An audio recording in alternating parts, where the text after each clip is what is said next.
the bottom, they tore it down, I rebuilt it. I give myself a task, you can bet your ass I fulfill it. Yeah, man, I'm talking about Willis, one of the Tell us about the Piss House.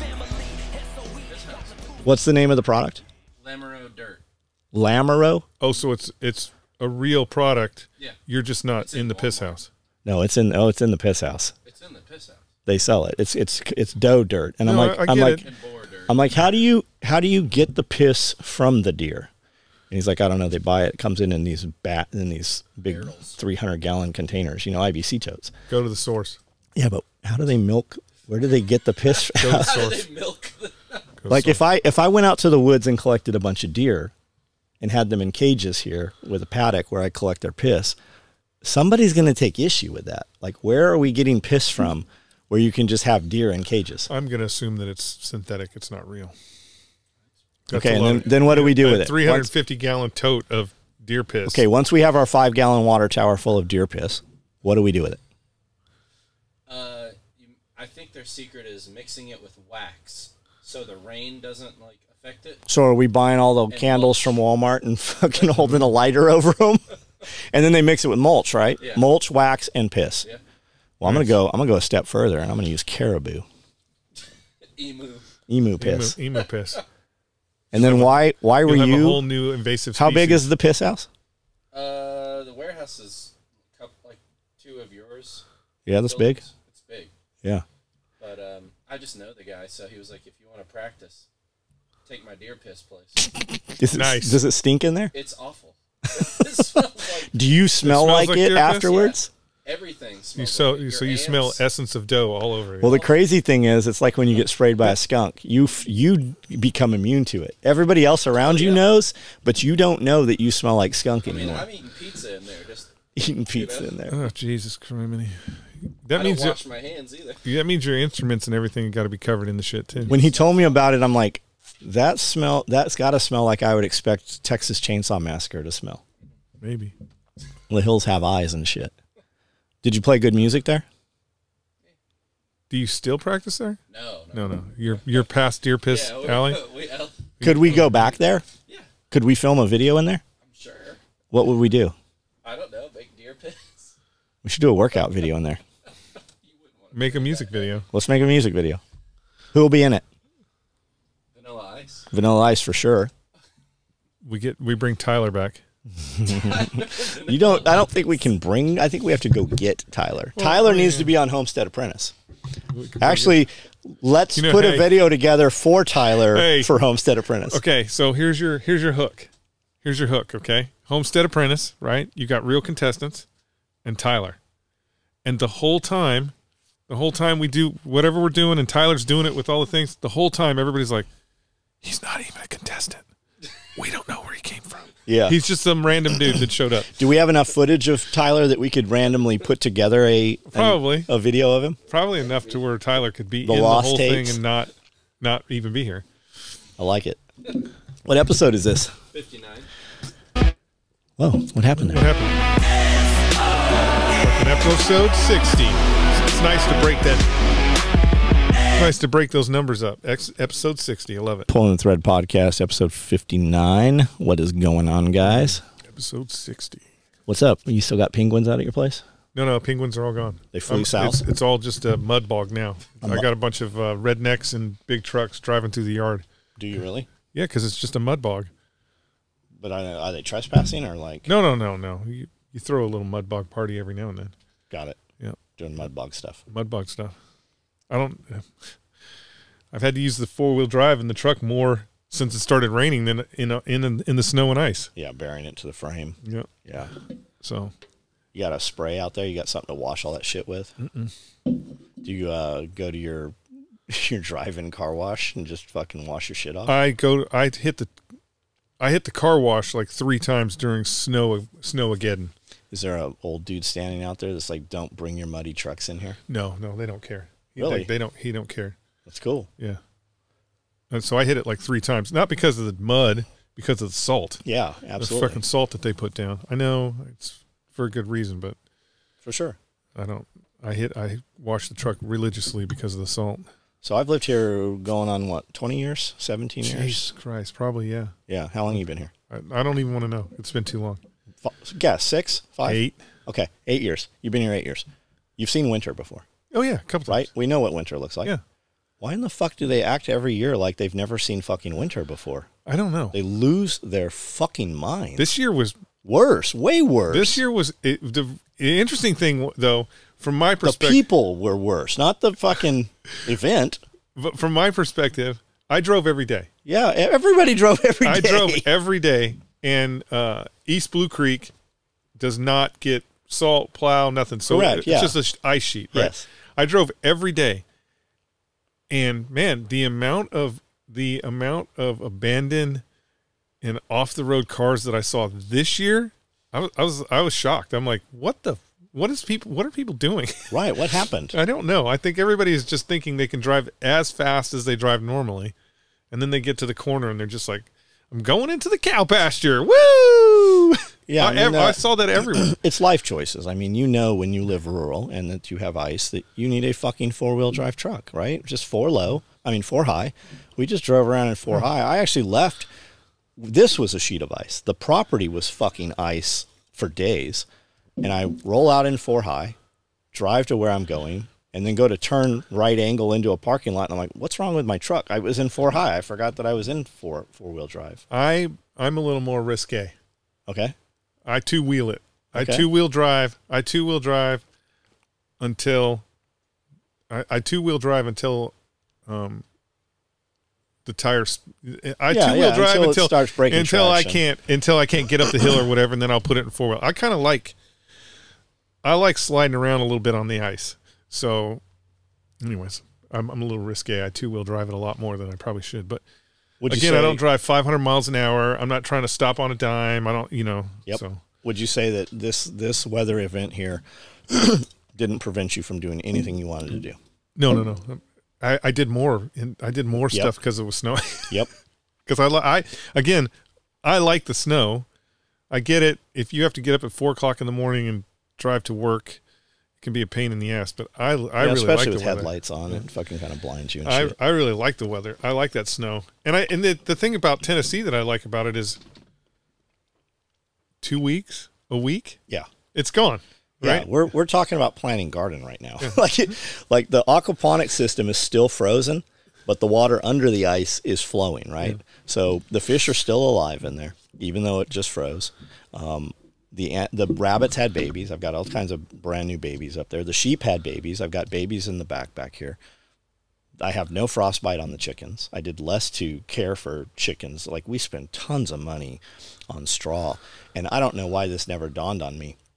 We don't spread the straw out. We block it up like igloo, You could just do pallets. You could I have 200 pallets over there. Mm-hmm. The pallets, I put some pallets around the cages and they worked perfectly. And they didn't cost anything. Right. So every year I learn something. I feel like this time in snow, this Snowmageddon, more shit was closed for a long time. That's what I'm saying. It's the fear, right? They have done a really good job at instilling fear.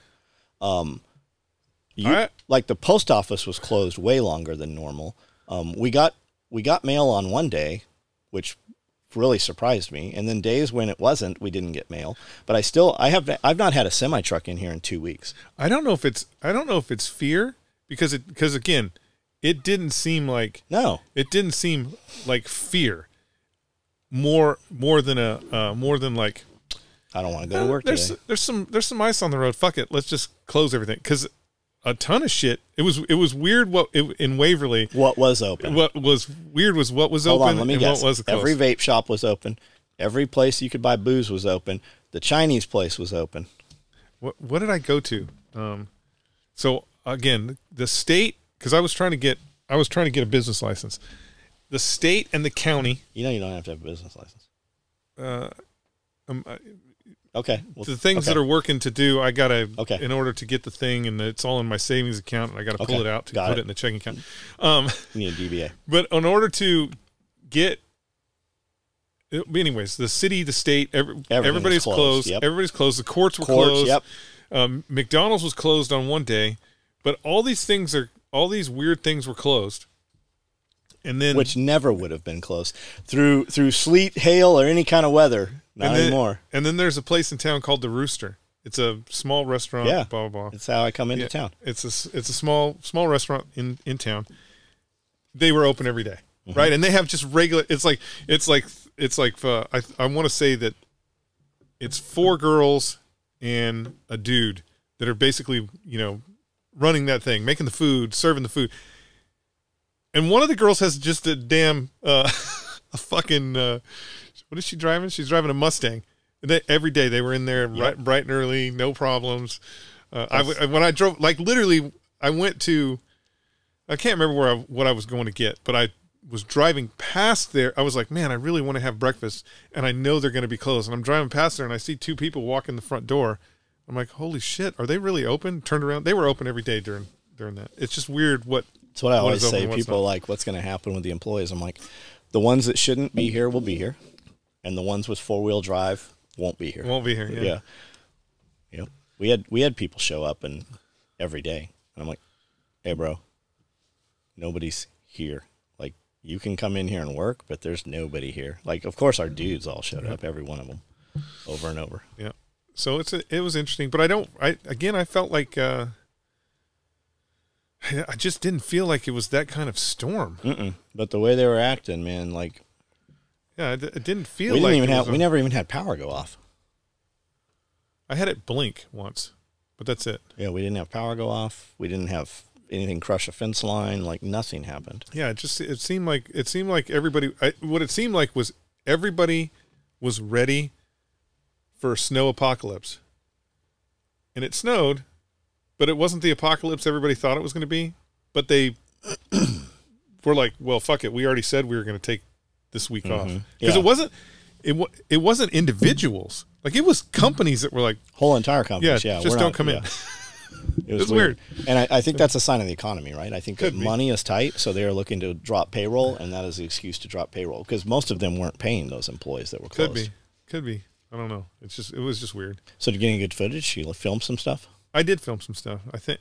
Yeah. I see a lot of your shit popping up. Like, I see fucking a lot of content coming from your channel. Yeah, it is and it isn't. Like, so long form is stagnant hour wise, and short form. You mean viewing it? Yeah. Yeah, no, but I mean it's uploading. And viewing is and then short form. People are watching the short form, but again, you need 3 million in the short form versus 3,000 in the long form. So it's Is that a real number? Or yeah, it's a real number. What's 3 million? And when you're doing shorts, in order to get to the pay portion, in order to get yourself in that bracket, you have to have 3 million hours watched. Oh, I'd not ever heard that. I've already got 1 million hours watched, but whatever. Just say some crazy shit. Oh man, God, I am tired of. The funny thing is, I am so tired of talking about the Glocks.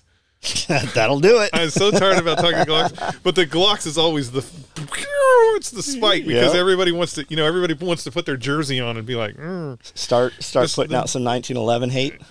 Call them the 911. I can't do 1911 hate. I just can't. Yeah, I got me a Porsche 1911. Yeah. Yeah, I hate that. I hate that Colt 911. I can't Just say that. If you just say that, there will be 4 million people tonight to correct you on it. Not really. He doesn't even know what he's talking about. It's those holy rollers in the Glock community. They just love to. Oh man, they just love to talk about how spectacular the brick with Tupperware is. So, anyways, whatever. Where are you at with the trailer? So I've done a bunch of stuff on the trailer. Did you get a solar generator? What was that? I saw that stack of black. Maybe the refrigerator was. It was a refrigerator sitting on just cases. I'm gonna go. I think what I'm gonna do is I think I'm gonna go with the Blue Yeti. I love it. Yeah, that's what I have. Yeah, I think that's what I'm gonna do. Is instead of trying to create a power system with inside the thing, go with the Blue Yeti so it could be removed and used for other things. That's what I think I'm gonna do. Do you know what size you're going with or package? I don't. Okay. Because again, the issue is I'm still waiting on Tad Fuller on the mini air conditioning unit. Like, if we can get that 5,000 BTU, that's perfect.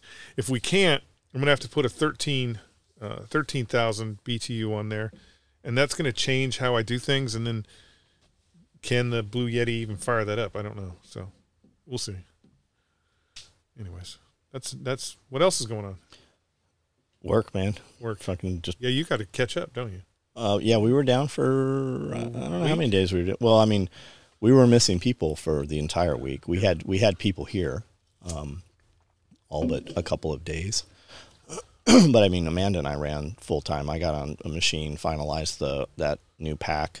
We launched that thing. We've got hundreds of orders. We've got hard patterns made. The first dozen or so of those bags have been sewn for test run. Everything's ready to go. Like we're building them right now. There's a ton of when I walked in there, between that meeting I had and then starting this, there's a ton of gear on the table. They're rolling it. It's moving fast. Like, some days when you look out there and you're like, man, we didn't make much today. It's because it's still all on the machines, right? It just hadn't finished that day, but the next day it finishes early and piles up. That's where we're at. That fucking wave was rolling back, and now it's collapsed. Yep. Good. Yeah, for sure. Did you shoot it all this weekend or anything? Oh yeah, I shot. I was out in the snow shooting every day. What at? Meaning like birds or like what do you shoot at? Fucking paper targets, steel targets, paper and steel. Steel. Would you prefer to shoot paper or steel? It depends on what you're doing. Paper is a good analog to see how you're doing, because again, if you're shooting steel, you just have to connect with the steel. So if you have if you're using does it matter? What is like 12? If you're 12 by 24 silhouette target, I think it's 12 by 24. It might be a little smaller, but 12 by 24 silhouette target, and you're just creasing the edges. You're not really. I mean, you are hitting the target, but is it still a hit? Yeah, it still counts. Okay, pause. The dirigibles. It's like a turgid penis. Yeah. That means it's swollen, turgid? Engulfed. Turgid.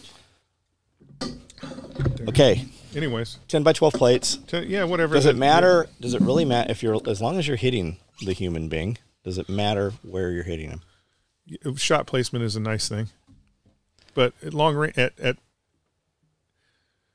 distance, it kind of doesn't matter. Okay, as long as you're hitting them. Let me weave a story for you. 50 cal. 50 caliber. Barrett. M82. Shooting down the road. 200 yards at. 200 yards. Fuck. What a waste. What a waste. Okay, 200 yards at. Yeah. You're shooting at the right. You're shooting. Okay, you miss his right shoulder. Okay, you miss the right shoulder by 3 inches. Does it rip his shoulder off? Anyways? Doesn't do a goddamn It's all thing. horseshit. It's all horseshit. A bullet cannot pass you and do any damage. Doesn't matter how big it is. If a RPG-7 rocket flies by you and it misses you by 3 inches, nothing happens except you poop a little bit. Aren't there dudes that have been hit with RPGs that weren't close enough to arm? So yes. The RPG is actually in their abdomen and did not explode? Yes, it definitely happened to some 10th Mountain guys in Mogadishu, and the Swiss. The Swiss had a full field hospital there, and that was the issue, that they were trying to pull that RPG round out of the guy, and it was technically live ordnance. It wasn't arming. So the Russians are different than we are. So the Russian weapon systems, they don't care if they blow up as soon as they come out of whatever it is. They're very a little more progressive than we are. Our stuff always has an arming distance. The rotations, even the 40 millimeter grenade, it has a rotation of arming distance. And so, but the Russians, the RPG, there is a cap on the front of it. The old RPG-7s, there's a cap on the front of it. You have to take that cap off, and then there's a pin in there, and you pull that pin. And once that pin is pulled, I could shoot it to that trash can, it's going to fucking blow up.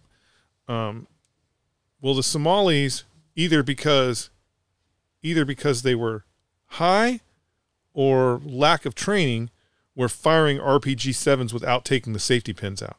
And so, like when you hear the Rangers talking about, we took a RPG-7 round every 10 seconds. The Somalis were shooting the fuck out of those RPGs, but they weren't pulling the safety pins out. So, you would have an RPG that would just be like, book, hit the ground right next to you and not fucking explode, because the safety cap That's what was these RPGs, or the RPG that the 10th Mountain guy took. The safety cap was still on it. So That's why what's it the didn't blow up. concern with removing it? Because again, most people don't know that. So most people don't. Again, if the RPG is in your abdomen, when I come and you're there like going, look, I got this fucking rocket in me.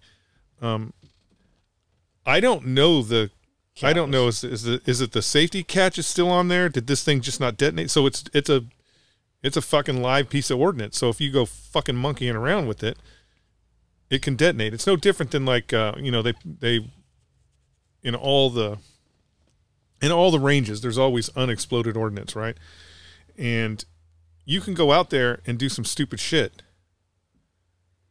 but it only takes a little bit for that one piece of ordnance that is ready to go off. Right. So you just don't know. So you got to take all the precautions, and they built a little sandbag triage area and actually removed that rocket. In 5th grade, we used to be an ordnance range. Tierra Santa, where they built all those houses, used to be part of Camp Elliott.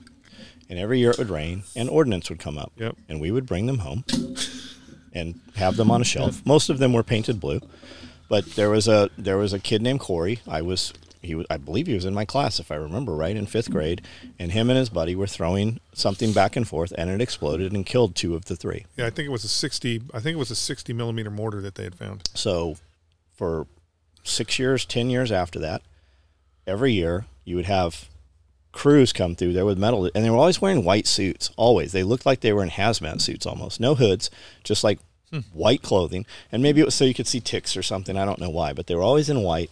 And they'd go through there and they'd clear all this out, and they would catch all the rattlesnakes.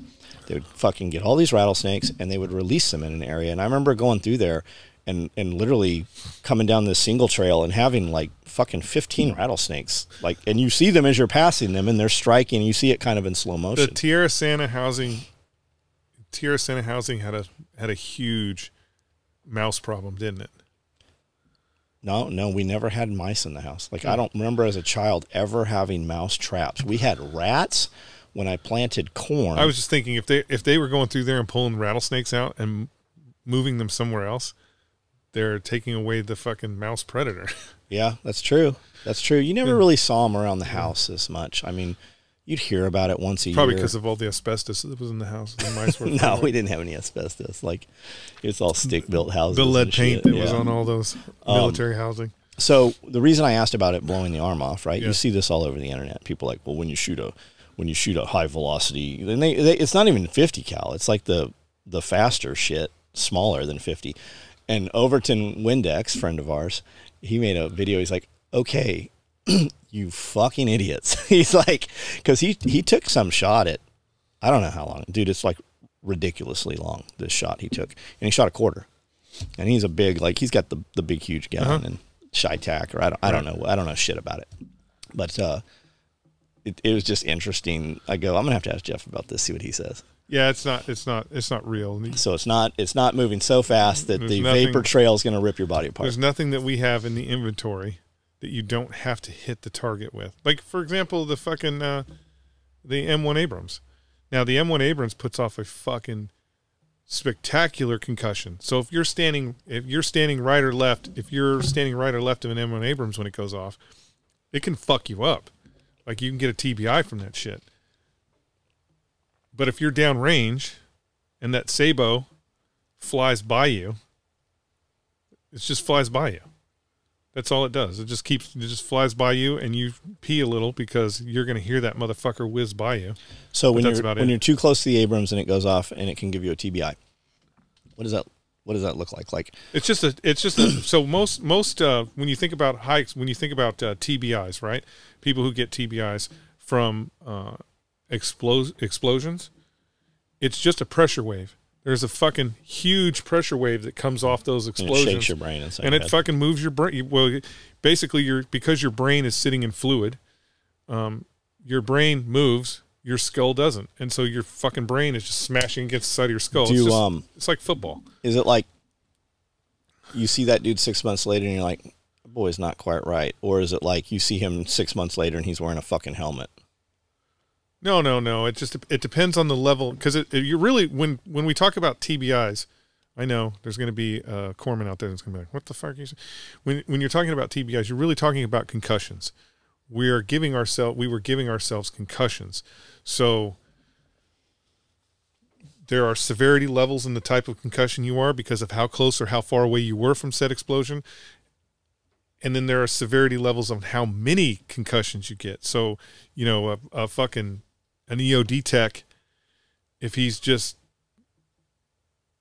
John Wayne in it, he can get a ton of fucking concussions, and then, you know, 10 years from now he's fucking just from being close while they blow it in place. just for being close when they're blowing shit up. So I remember Rich used to say all the time, he's like, the Navy, because he went to Eglin, is the EOD school in Florida. Yeah, Florida. I think so. I think that's where he went.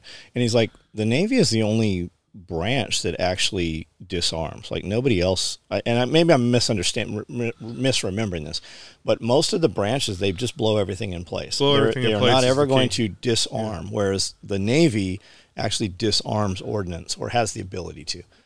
Now they also have I'm talking 20 years ago, right? So they had these robots that would run up, and it was a disruptor, right? Which is really just a short barrel that fires this powdered charge 50 cal cart is what they'd call it, and they would just blow these things apart. Yeah, I remember. I want to say it was at one of the schools we went to.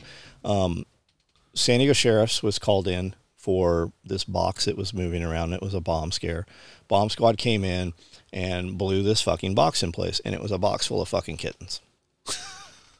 Like there was a lot of shit like that. Yeah, and I somebody's like, hey, let's put this kittens over here and see what happens. That's crazy that they actually did that. Anyways, but yeah, blow in place is the normal procedure. The problem with blow in place is loose ordnance, and so that even, you know, when I was in what fucking firm base was that? I don't know. We had found me and my guys had found a vehicle IED, and so it was eight 60mm mortar shells that were taped together, and then a single fuse in the center, and then a pressure pad. And guys, you know, you'd run it over and that would go off. So when they do that, those aren't like soldered together, right? We have one charge in the middle, and we hope that those set the others off. It'll sympathetically detonate all of them. And so in theory, it'll sympathetically detonate. And so we call EOD. We wait for like 4 fucking hours. We're out there in the middle of the desert just watching this stupid thing, and they show up, and they're like, yeah, we're just going to blow this motherfucker in place. And so they drop some C4 on it. They have the robot go out there and drop this. I've already gone over, you know, I know, guys. I've already gone over there and kicked it and was like, this is some bullshit right here. And so they send the robot out and drop the fucking C4 on it. I'm like, God, we could have done this 4 hours ago. And could you not just fire a rifle at it and set it off? No, what happened? Our most explosives not Hollywood sensitive. Most explosives are not Hollywood sensitive. Now, old dynamite, correct. So old dynamite was very sensitive, and you could because of the nitroglycerin, because of the nitroglycerin sweating in it. But our explosives are pretty stable now. And so they come and they do their thing, and they blow it up, boom, you know, and shit flies everywhere. Now the firm base.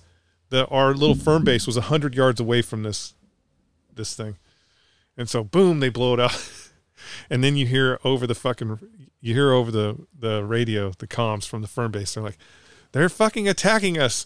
A mortar just hit the middle of the CP, and so basically it just blew the fucking ordnance all over the place. And the mortar round just hit right in the middle of the CP. Did it detonate? It didn't detonate. It just stuck in the ground. So it's just but again, sometimes when it's just blow in place, you're actually spreading that shit all over the place. And so now we got a live mortar round, technically a live mortar round, sitting in the firm base.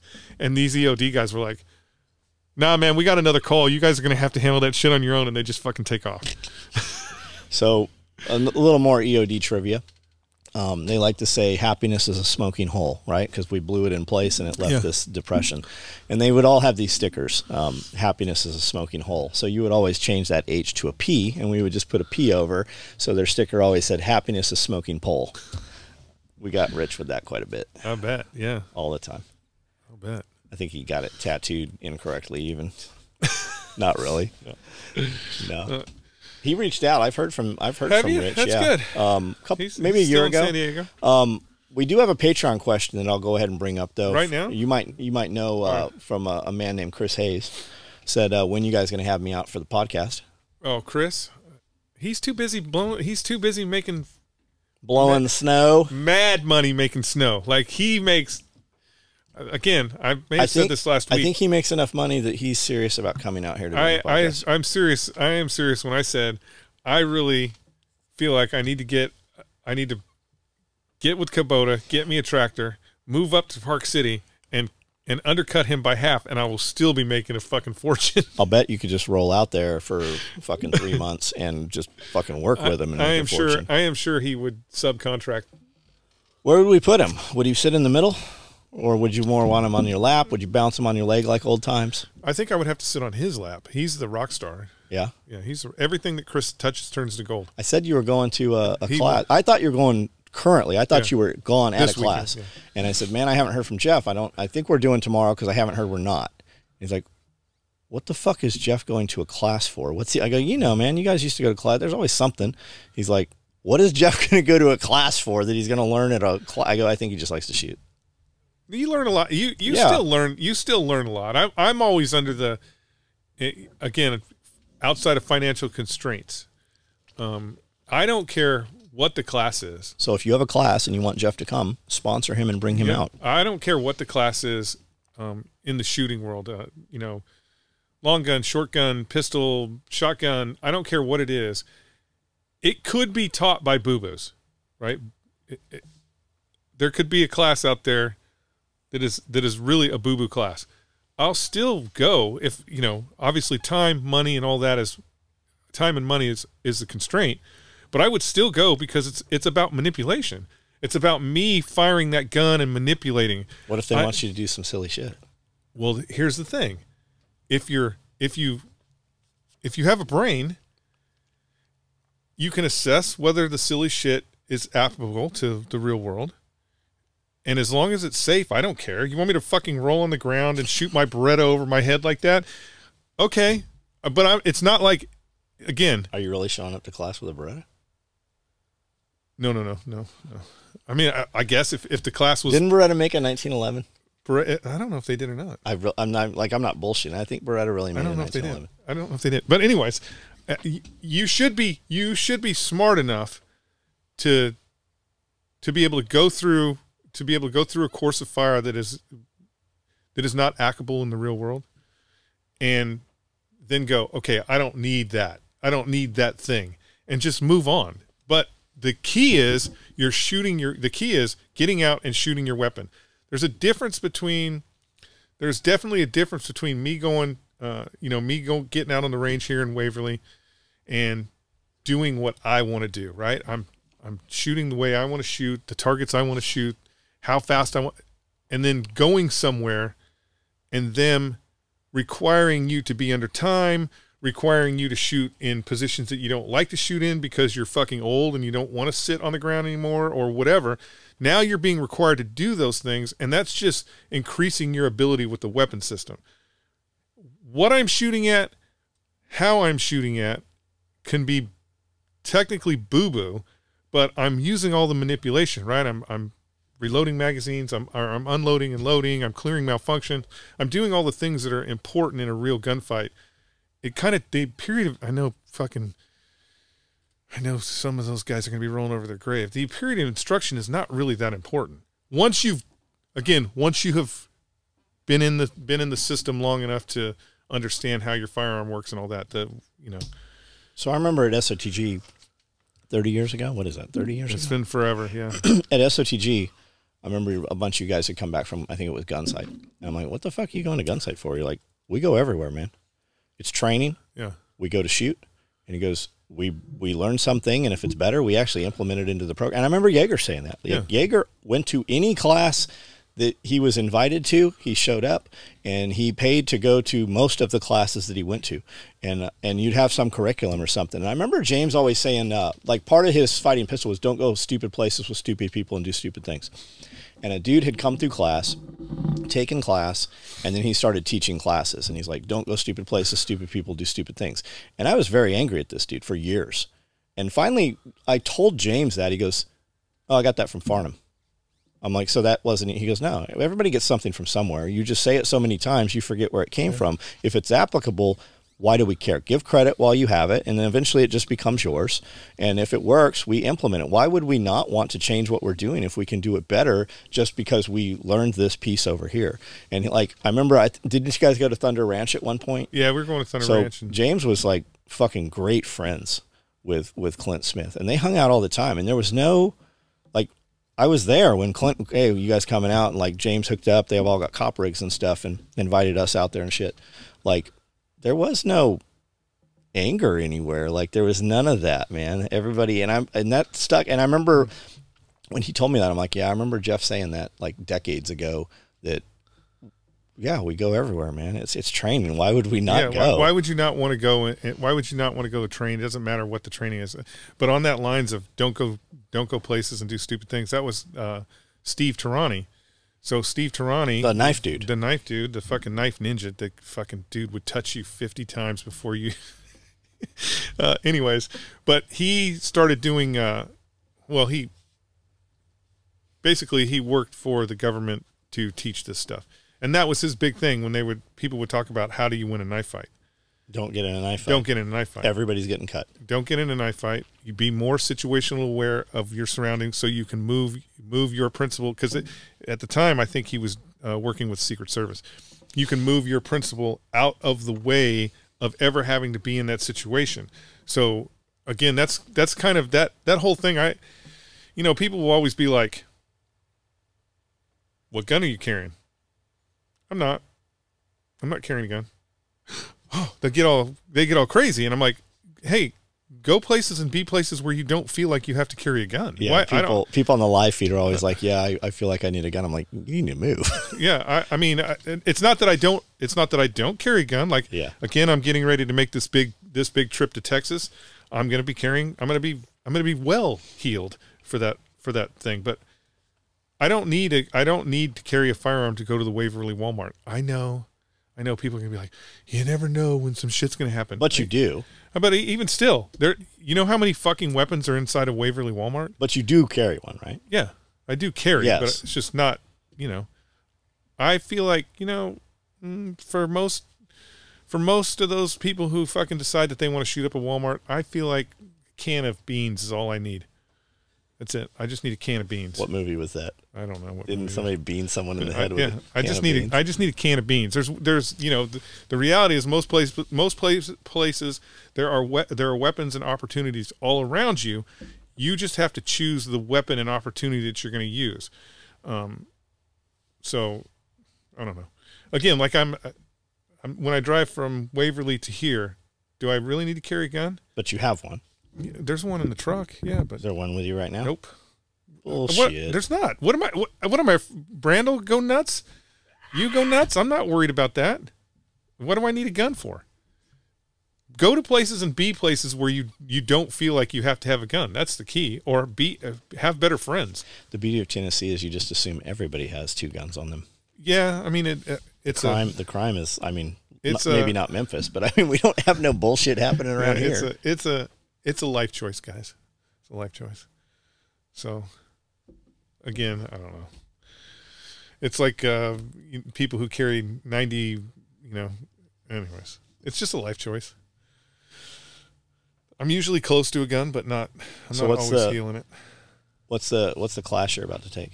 It's just Tavor again. I'm taking the Tavor 2. It's a second iteration of what we did last time. So precision rifle of the Tavor. It's supposed to be more, for a lack of a better term, more high speed, meaning faster times, further distances. We're supposed to be shooting from a tower or some crazy shit. I don't know. But it's just to get the familiarity with the weapon system, right? To be familiar with the weapon that you're planning on operating with. And right now the Tavor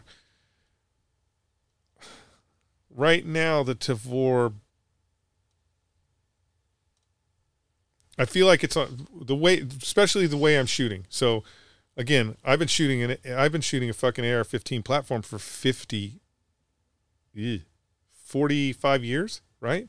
The first weapon I bought was an M4 carbine, XM195. Yeah, the real one, the Car 15. Yeah, the Car 15. That's the first rifle I bought. And when I was 18 years old, I walked in there and I'm like, give me this rifle. The second one was the AK-47. How much was it?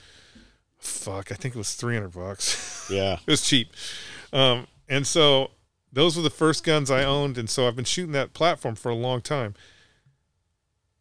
I'm almost to the point where I'm faster with the Tavor now.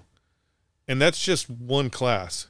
So is it going to fuck you up if you have to go pick up a AR-15? No, because the controls are pretty much exactly the same. The only issue that you have is your magazine reload is behind. It's underneath your armpit, really.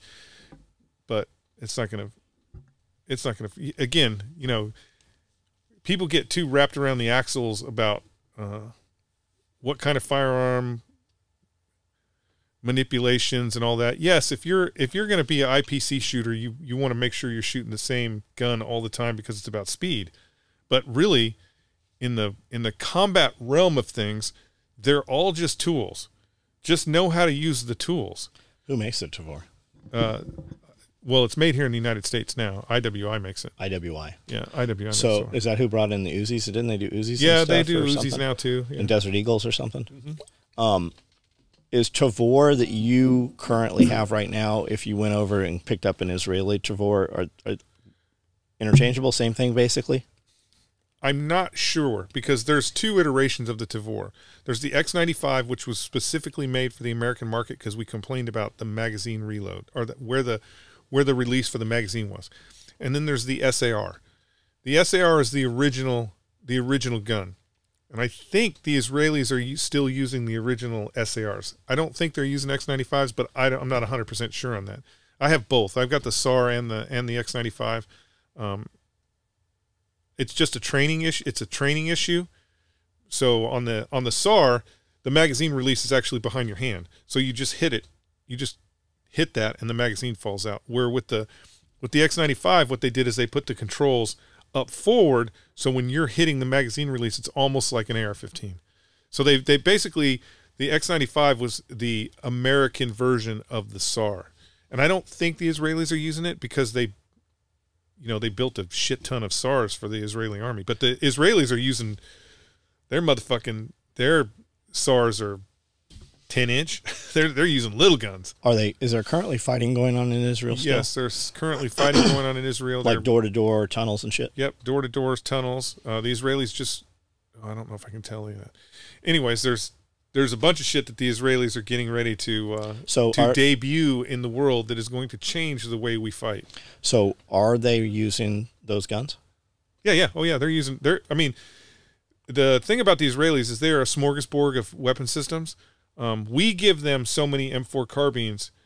We have, the American industrial might of America has kind of suppressed the Israeli firearms manufacturers. So, when they first started making the Galil, and they're like, "Hey, this is the greatest rifle ever. We're gonna arm everybody in Israel with Galils." They started producing them. Well, they were expensive. And then the United States, were like, "Hey, we got all these M16s. You guys want these free M16s?" Like the A2s? Yeah. And so we sent them shit tons of M16s and M4 carbines. So when you're the government, you're like, do we keep producing this weapon system that's costing us all this money? Or do we just start using these free guns? They use the free guns. So it's kind of the same thing with the SAR. The SAR, they push the SAR a lot harder because it is for urban fighting, it is a better platform than a full-size M16, outside of the velocity losses. But when you're talking about a bullpup, you can get a 16-inch barrel that's half the size of a fucking full-size gun. So even now, you can see dudes you can see dudes that are still running around with M4 carbines In the same unit? I don't know if they. I don't know. I would assume not, but again, there's no reason why not to, because Use the same mags. They use the same mags, Same and shoot bullet, the same bullets, Same weight, everything? Yeah, so it wouldn't make a difference if you had a SAR and I had a fucking M4 carbine. We could share everything's shareable outside of one of our guns breaks and we can't share parts, but nobody's sharing parts on the front line anyways. So the one you have is called the what? I have the X95. X95. Well, the one I'm running is the X95. Okay. I have the SAR too. Really? Yeah, as soon as that came out, I bought it. Okay, so the X95, parts availability for them, no problem? No problem. Big aftermarket selection? Not AR-15 aftermarket. I mean, the AR-15 is the king of the What would you like to king of the have that's aftermarket. not available for them? nothing. It's all there. Yeah, it's all. Everything I need is on that gun. It runs perfectly. I have a Normal M-locks or QDs, everything fits? yeah. It's all mine is all Picatinny rail. You can get. I think now they come out with M-locks and shit like that. But M-lock's the one, you got a bolt M-lock on, right? yeah, you got a bolt M-lock on. Why the fuck would you want that? Did they just do that to not have to pay patents and royalties? No, the reason why we went to M-lock and there's another one. Who another went version. to it? Everybody. The military uses M-lock? We're not using Picatinny anymore. I don't. Maybe they are. I'm not 100% sure. I'd have to look at it. I don't know if the IIR, the M27, I think it still does have Picatinny rail on it. But the reason why they went to M-lock is because with Picatinny rail, your rail system is so much bigger, right? Yeah. The M-lock is actually within the rail, and so you reduce your overall size. So you can create a smaller rail system, or a thinner rail system with M-lock. And there was there was some complaints about accessories not holding on to Picatinny rail that well, and but that was because it's mounted on the outside, and you have the problem of damaging it if you hit on things. I think that was more of a manufacturing problem because we were pushing so much shit out that it was a manufacturing issue. But M-lock, it's a decent system, but I've shot M-lock stuff off. We had tons of those. We had several of those Knights Armament wrist systems. Came in the white cardboard box, with all the covers and shit on those. And then years later, you see people selling those stupid covers for a fucking fortune. Yeah, for a fortune. But did you ever see the battle mug? Yeah, I saw the battle mug. So for you guys that don't know, it's a cup that looks like this giant four-end. Jaeger gave me one, and the guy later made like some plastic ones. But the first ones were machine. They were metal. Yeah, it was. I've got one. It's like 5 pounds. Like it's 5 pounds. It'll chip your teeth. I've seen one with an ACOG on it. Yeah, I have it in there. I have an aim point. I think it's an aim point that's on there as the handle for that fucking thing. Yeah. James he's like, here, you need this. He has a Surefire light on it and shit. I'm like, awesome. This aim point works. Like, it's a real fucking aim point. Yeah. That's cool, man. It is cool. So, I'm going to the course is blessed by IWI, and the instructor is actually an Israeli Defense Force Reserve Special Forces guy who is currently not in country. So, not in our country. Yeah, he's not here. He's so over in Israel. Now, once you take the third level of the class, you just get to cross deck straight into Israel. I am hoping. So there's only level 1 and 2. Because there's going to be a level 3, and it's going to have because you're going to do aerial platform. There's not a level 3. I'm hoping that you get invited to level 3, and when you get invited to level 3, they kind of bless you. There's levels to you this have shit. to go. Level 3 is in Israel. So we don't talk about Fight Club. We don't talk about Fight Club. That's what I'm hoping. I'm hoping that level 3 is actually in Israel. That's what I'm hoping. Anyways, but that's it. It was a fun course. There was no shenanigans. Actually, I like the fact that because of all the shit that happened during COVID with the ammunition shortage. There's an ammunition shortage? Yeah, there was a little bit of an ammunition shortage. I like the fact that that IWI was like during the COVID period, they were like, hey, a lot of people did chop down the let's round figure out how much ammunition we really have to actually shoot. Let's get a number out there. And so they had a reduced round count. Now it doesn't mean you can't fire it doesn't mean you can't fire more. Like me, John, and Leo, we weren't hesitating to shoot some targets. So we were, we were. I think I want to say the Tavor 1. I'd have to look it up, but I think it was like 700 rounds that you had to have. And I know we blew through 1,500 rounds. Fighting rifles, 1,000 rounds. Yeah. Fighting pistols, 1,000. Yeah. So you can fire more, but they tailored the course so that you didn't have to spend so much money on ammunition, which I liked. Yeah, it ebbs and flows. I mean, Yeah. that always happens through, times of scarcity and stuff. So, But a good course. And we didn't do any boo-boo stuff. any transition shit in there? Sidearm? That's Tavor 2. Cool. So the Tavor 2, it's only 250 rounds a pistol, but I think we're going to be doing transition shit. Tavor has iron sights. The Tavor does have iron sights, but Why would you use it? Yeah, but if Yeah, boo-boo. but okay, so let's go back to the old time argument. What happens if I break this optic? buy a better optic. I mean, again, iron sights are... Magpul doesn't make flip ups or something for it. well, I mean, it has flip-up sights on it, and those flip-up sights are definitely usable and definitely. I mean, they're a usable, functional thing on the rifle, but get an ACOG. Get an ACOG. Get an ACOG. If anything that the Marine Corps, I know the Army, I know you guys got ACOGs and you used them very well. But Marines are notorious for fucking shit up. And Marines just spent, they're not using ACOGs anymore, but they spent 20 years running around fucking Afghanistan and Iraq with ACOGs. And they always worked. So why would you use an aim point and not an ACOG? Target identification. So you have to PID targets, and you can't, if What you're... is PID? Meaning you have to identify whether that target's a threat or not. What does it stand for? I don't know. Okay, somebody tell us. Yeah, I mean, I don't remember. It's been so long. But you have to While PID. we're standing there eating lunch, you're going to remember it. Yeah, you have to PID the targets. And so you can't really do that with a non-magnifying optic. And the other thing is, I know red dot guys are going to Is be the like, aim point not a magnified optic? Huh? The ACOG? ACOGs are. Yeah, ACOGs are Yeah. 4-power. ACOGs. What I'm you said a Got red, it. Okay. just a regular red dot. Okay, so that's why we're not. Okay. Yeah, so and I know the fucking ACOG guys are What about the aim point guys EOTech? are going to be freaking out. Same issue with the EOTech.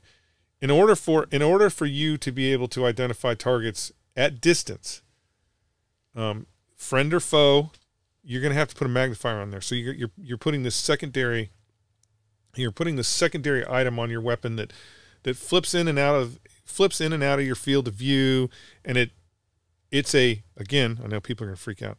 It's a solution, but it's not a very good solution.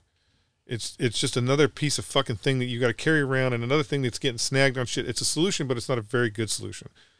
The best solution, and it's universal across the board, is for a regular infantry dude. A magnified optic wins the day every fucking time.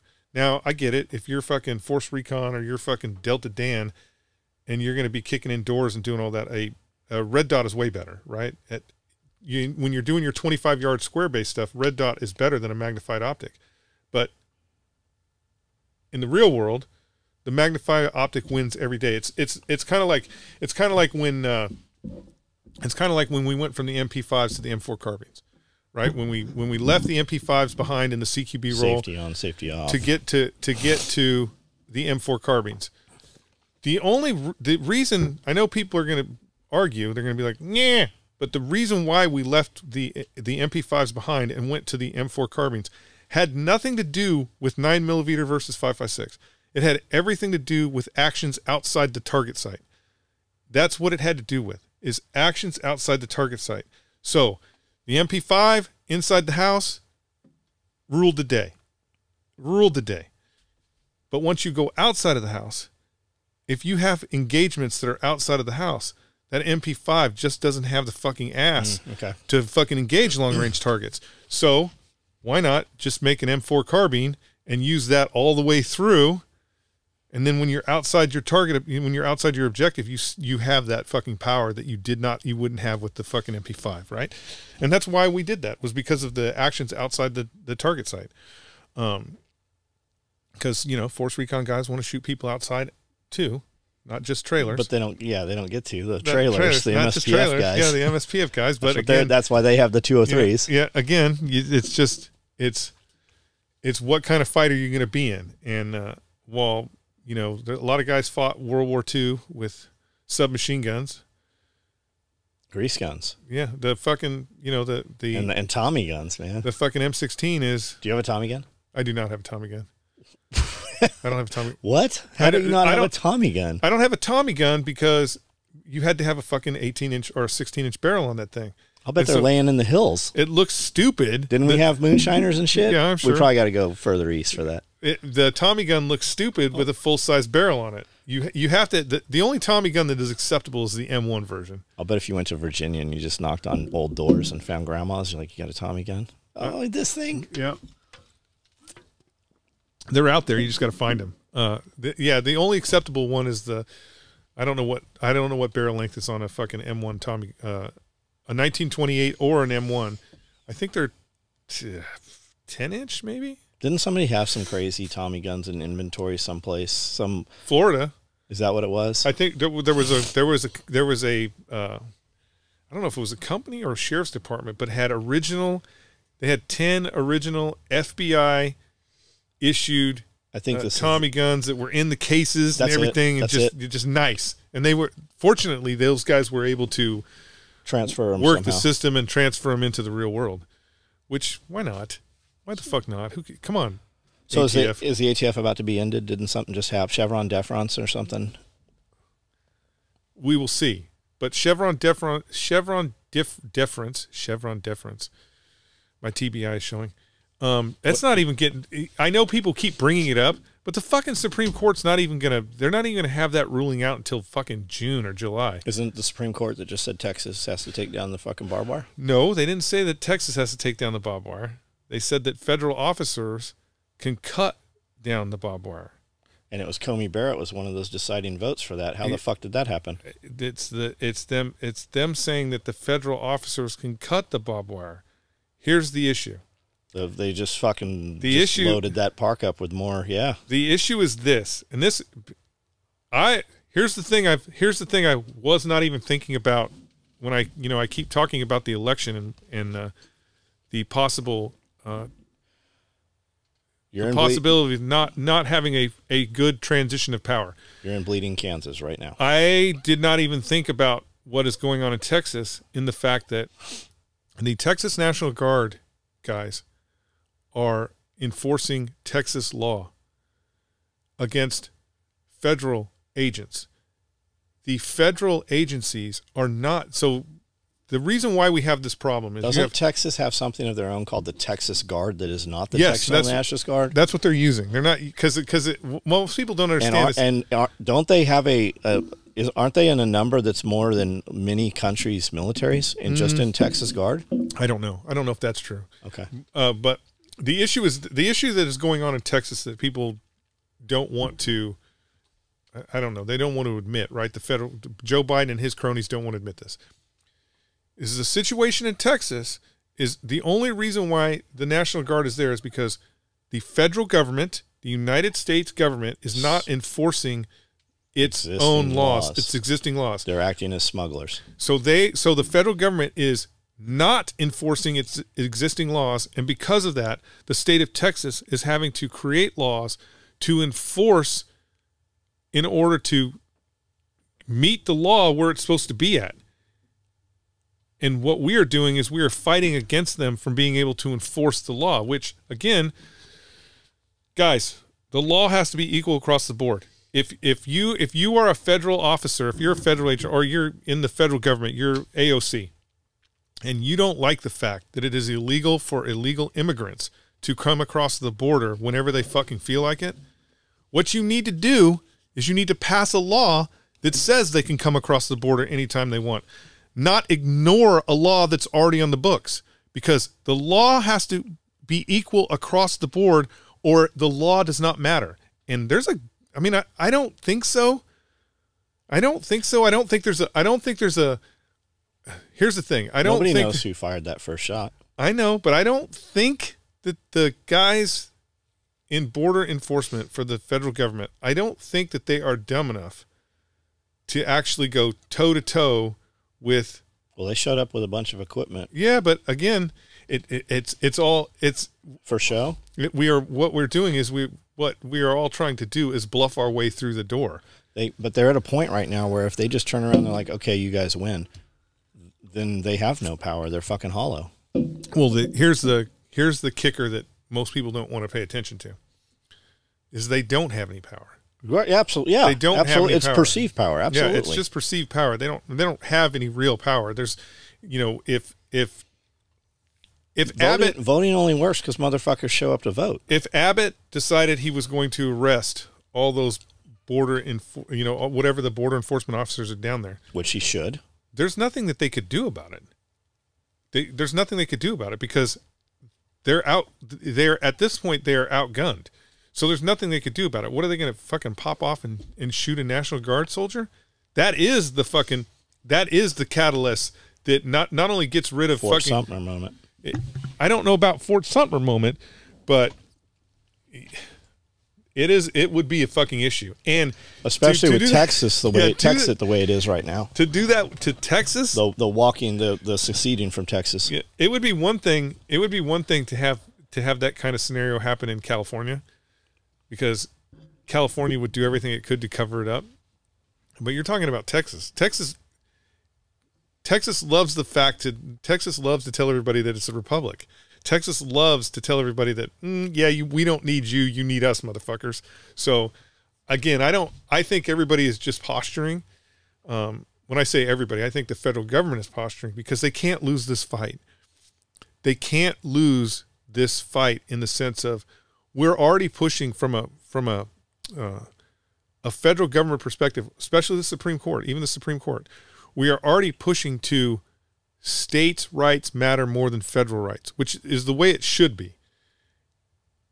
And so we are pushing that way. That's the Roe versus Wade. Roe versus Wade was not women can't have abortions. That's not what they ruled on.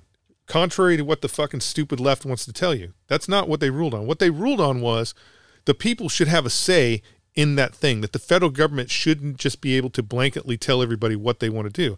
And so that's why you can go to California and get an abortion. Well, California said, fuck right. You, we're selling weed. Right? Yeah, that's what I'm saying. Feds ain't rolled into California or Colorado. Again, because we're not applying the law equally.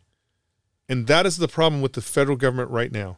The problem with the federal government right now is they've turned into a fucking junta. They are a goddamn communist junta that only enforces the laws that they want to enforce. And that is a problem because, again, if the laws don't apply equally to everyone, then the law does not apply. Fuck you. If you're not going to, again, we're going to investigate Trump's 14-year-old son, but we're not going to fucking investigate Joe Biden. Hunter Biden. What happened with Trump's 14? Nothing. It was when they fucking did the raid. That was part of the raid. They raided his fucking room and went through all his shit. But we won't even look at Hunter Biden's computer. We're not going to do anything about Hunter Biden. They looked at it. No, I know exactly but again, what's in it. Again, what the problem with what they're doing is they're saying that the law does not apply equally to everyone, and if the law does not apply equally to everyone, then fuck you. Why? I don't care. I got a question about the Texas thing, right? We keep hearing about this skirmish that's possibly about to happen right there in Texas in this park. They keep talking about this park. What about all the other 1,000 miles of borders? Is it not happening there? It's only happening here? The issue with the park is the park is the place that the federal government has been gathering these people up and putting them in this park, and this is the place where they're releasing them into the wild. Well, they're busing them and everything. Yeah. Tim Pool said that even in Virginia, they have a Border Patrol facility that's this huge warehouse, and there's buses coming in and there's buses going out, and there's not that kind of traffic there. They're bringing them in. They are using it as a dispersion hub to bring them into the areas. What most, I guess, I don't. And he's like, the state troopers should go in there and fucking arrest raid that motherfucker. Come in jackets right now and fucking go through those documents and see what the fuck's going on. Most people. So in this particular scenario, most people don't understand that that's the way they've always done it. That's the way that Border Patrol or Homeland Security has always done that. They've always brought immigrants into it. I don't want to say immigrants because they're not. An immigrant comes through Ellis Island, does the proper paperwork, and attempts to be a citizen. These are not immigrants. These are illegal aliens. These illegal aliens, they bring them to hubs, and then they document them, and then they send them on their way from these hubs. That's the way they've always done it. The reason why everybody notices it now is because of the fucking numbers right? The numbers are so fucking big that, yeah, they need buses. Where before they were just like, get you an Uber, bitch. Go to wherever you want to go, right? And so that's why we're noticing it now, but it's the way they've always done it. The federal government is, you know, again, right now, the federal government is the biggest child trafficking organization in the world. So they say they're bringing them in through Canada as well. There's numbers of them coming across the Canadian borders also. Could be, because smart money was when people didn't realize this, but we always say Mexicans, and they're not Mexicans, right? Yeah, they're not Mexicans. Back in the late 2000s, I think it was, or early, maybe, yeah, probably late 2000s. It was like 2015 or 2016. The cartels actually figured out a way to get Mexicans within the United States that didn't require any fucking river crossings or fucking anything. Well, the drug business has changed too. They're making more money bringing people in than they are. Yes, but what they do is they get for Mexican citizens, right? If you're a Mexican citizen and you want to come to the United States and live with your uncle who's got a taco stand in California, what you would do is you would get a temporary visa to go to Canada. And so you would fly to Canada as a tourist, and the Canadian border's wide open. Then you just walk right across. I'm sure they just get in a cab and fucking drive over. Canadian border is wide open, so it's easy to go. It's easier to go from Canada to the United States than it is from Mexico to the United States, because we're not really. I mean, we are, but we're not. We are, but we're really not. There's so many places, and there's so many places on that border where you can just walk across the street and you're in the United States. So I recently had a conversation with a man from South Africa, and he said, you know, to come to the United States, it's very difficult to come to the United States from South Africa. So typically what you do is you move someplace in Europe and you live there for a couple of years, and then you get citizenship there, and then you can come to the United States with citizenship from these other countries. Yeah, but as a South African, you're not coming into the United States. And he said, you know, I knew a guy that was in the United States for 7 years, did all his paperwork, everything was legit, got the visas, kept extending it, started a business, had family, had 3 children born in the United States. And when he went to extend, they're like, that's it. You have no more time. You have, like, I think he said 24 hours. Get your shit. So in 24 hours, they're trying to sell all their shit because they have to they're either going to grab you up and snatch you up and export you, or you get to leave on your own terms, but you are no longer welcome in the United States. Yeah, it's a murky...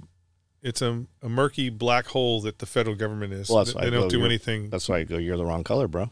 They don't do anything. Well, he should have just always come from Africa. He should have always not if you're a white guy. He should have just always put on all his applications African, which again, because I know a African, I know a South African who got a full ride scholarship because African, you know, because they're Africans. So they put African on his college transcripts, and nobody ever fucking, they were just like, yes, check that box. So I don't know. The federal government doesn't do anything very, I mean, we know a white dude who's been living in the United States for fucking 50 years at least, a Canadian, and he's been here on he's been here on a work visa. Fucking Steve. Yeah, I wouldn't want to say his name. Yeah, was in the Marine Corps. Yeah.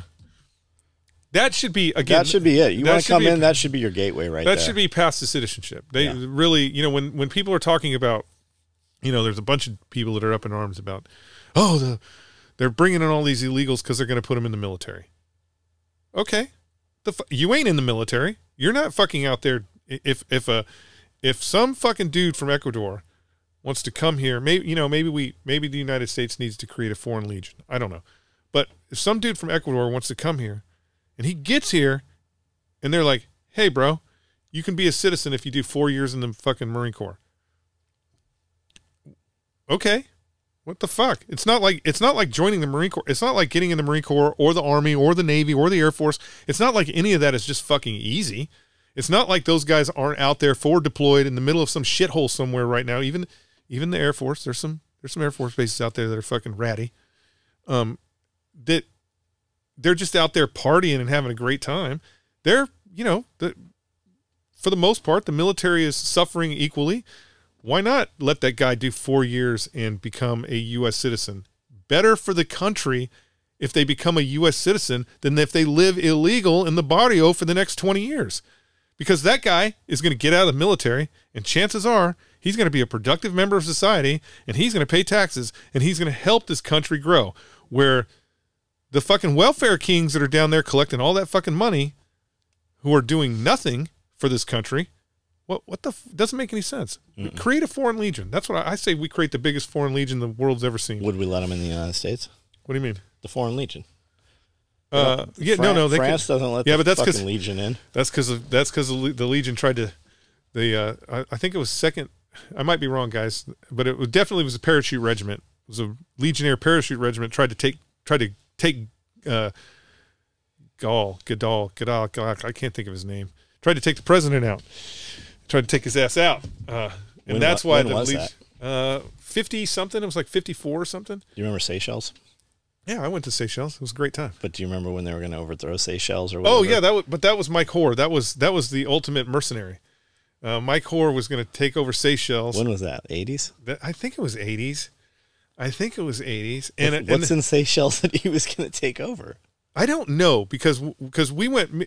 Sounds like a CIA thing. Got caught when we were in Somalia. They forced everybody to go on Libo, and the MEU had to go to Kenya, and so everybody that was in the MEU went to Kenya. But because we were late, the snipers were late. They're like, "Hey, you guys are just going to go to Seychelles Islands," and so they sent our fucking platoon. Probably 15 of us to Seychelles Islands, and we were the only fucking military people on this island. And it was just it's really a hub. So they have one really who knows what it is now, but back then it was just a hub. They had one badass hotel, and all the European flights would land there, and the crews and shit would stay in the hotel, and they had some nice restaurants and shit, but the diving, or not the diving, because we just snorkeled, but the water and everything, it was a beautiful island. But back to Mike Hoare, the ultimate mercenary, that's an example of it only takes one guy to screw up everything. And so they have these racquetball, these tennis racket cases that have false bottoms on them, and their submachine guns are in the false bottom, and they get to the Seychelles Islands, and they're basically just gonna attack the presidential palace and take over the country that way, right? Take out the president, and now you own the island. Island's not big. He's got a small group. They were supposed to be some sort of, it was an international, they were like an international team, right? So they're all in their team jersey. They're all wearing their fucking Adidas shit. They got their submachine guns in the bottom of these bags that you can't see. And they've already worked it out at the airport. So they've worked it out at the airport where there's two lines. There's a, you don't have anything to declare line, and then you have a declare line, right? There's these two lines. And they've already worked it out. They've got it where we go through the, you don't have anything to declare line. We're in Seychelles Island. Take the country over. It'll be badass. And again, it always only takes one. One of those fucking dudes got in the wrong line. One of his dudes got into the declared line, and they went through his bag. And so they basically had to fight their way. So the battle started right in the airport. Go to guns in the airport? Go to guns in the airport. Most, you think about, when you see Latin American countries and things like that, there's always military personnel within the airports, right? So they go to guns in the airport. Now they just have submachine guns. They go to guns in the airport. They have to fucking beat feet back out onto the runway. They actually hijack a Air France airplane. So they get on the airplane, and there's people on the airplane like, you better not fucking blow this airplane up because there's a bunch of French people on there. And they hijack that France airplane. I think France lets them fly back to France, and then they get arrested, and everybody goes to jail. Who else was involved in that? I don't know who else was involved in it. I don't know the 12 people. It's just when you think about the wild geese. Yeah. So in the Belgian Congo raid, it was the wild geese that was it was Mike Hoare that was the guy who planned all that shit. He was a British commando. But those guys are still alive. I don't know if they are. I swear, I've met some of So, one I of mean, them, maybe- right? maybe- But it wasn't. I don't know the name Mike Hoare. Maybe some of them were alive. Anyways,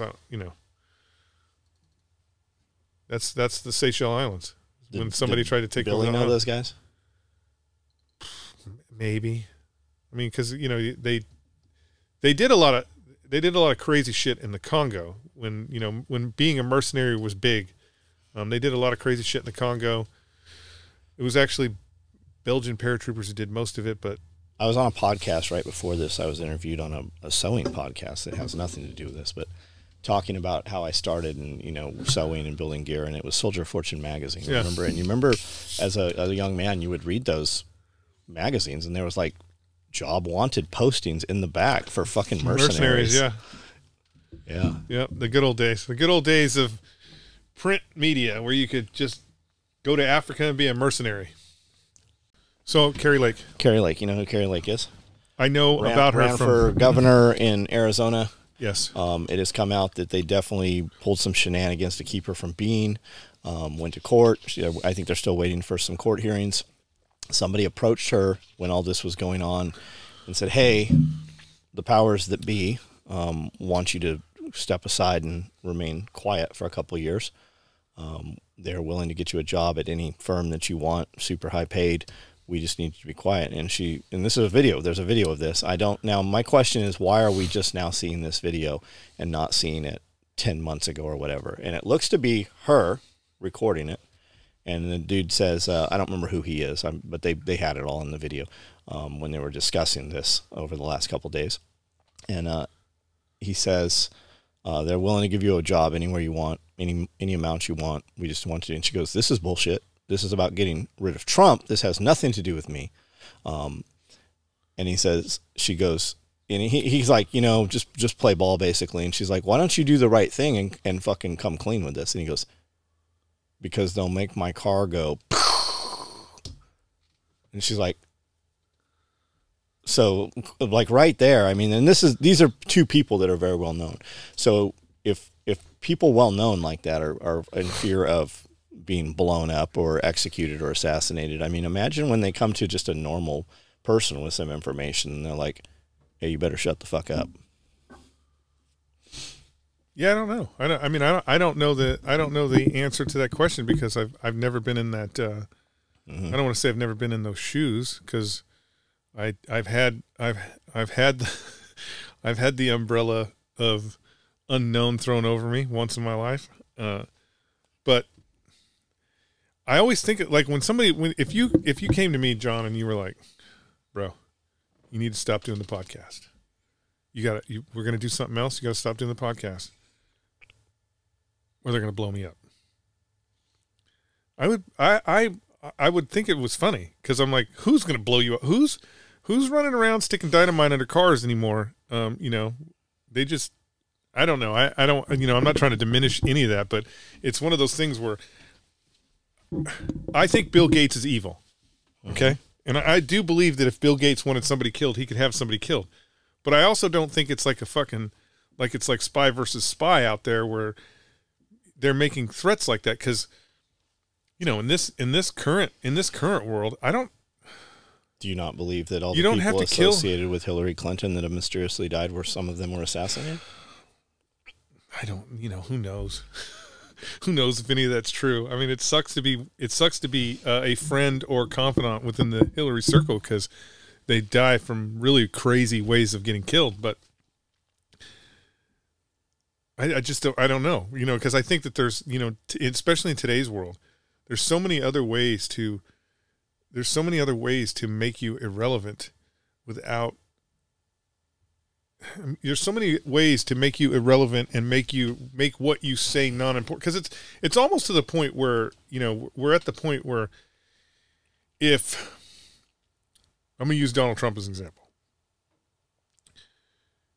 they have cried wolf on Donald Trump so much that the Democratic Party has cried wolf on him so much and has done so much shit to try and prosecute him, right? That has gone nowhere, right? None of it's gone anywhere, and none of it will go anywhere. They have tried so hard to get him doing something that, like, Donald Trump could probably eat a baby right now, and people would be like, "Nah, that's not him. That's the motherfucking Democrats trying to fucking pull a shenanigan." Like, they've cried wolf so much, and I think that's kind of the same way that if they're trying to do a civil hearing or something on Trump right now, just like they did with Alex Jones, right? Yeah. Never found guilty. No. But now they're assessing fines on some shit that they were never found guilty for. Once, here's the thing, like the New York City, the thing that's going on in New York City with his properties. So, he went to court and the lawyer asked, they had his lawyer, the female, was on Tim Pool. His wife's father died, or wife's mother died, and Trump said, "Hey, can we put this off for a day or two? I need to go to the funeral." And the judge was like completely berated for even requesting it. No, we're absolutely not doing that. Like, insane. Because that judge is he's a hardcore lefty, and he is doing the bidding of the prosecutor there. The problem with that is because, again, like we talked about before, the law has to be equal across the board. It has to be equal for everyone. In this current court case, the judge is manipulating the law in order to suit his benefit. Isn't this judge? So it's going to get thrown out. Didn't this judge just get caught having sex with Fanny or whatever? I mean, I know the prosecutor and the judge are both in bed with some crazy shit. So again, yes, what the Democrats want is this trial to come to fruition and then be like, Trump guilty of all fucking evils the world has ever seen, right? That's what the Democrats want. The problem is because they are not, because not the Democrats, but these liberal, these liberal fascists that are trying to prosecute Trump are not operating within the confines of the law. They are manipulating the law in order to suit whatever they want. It's going to get bumped up above this motherfucker, and it's going to all get thrown out. Now, the problem is, and liberals, you need to pay attention to this. The problem is there could be things that Trump is actually guilty of. But because you are fucking manipulating the law to the point that you're manipulating, even the guilty stuff is going to get thrown the fuck out. What do you think he could be guilty of? Oh,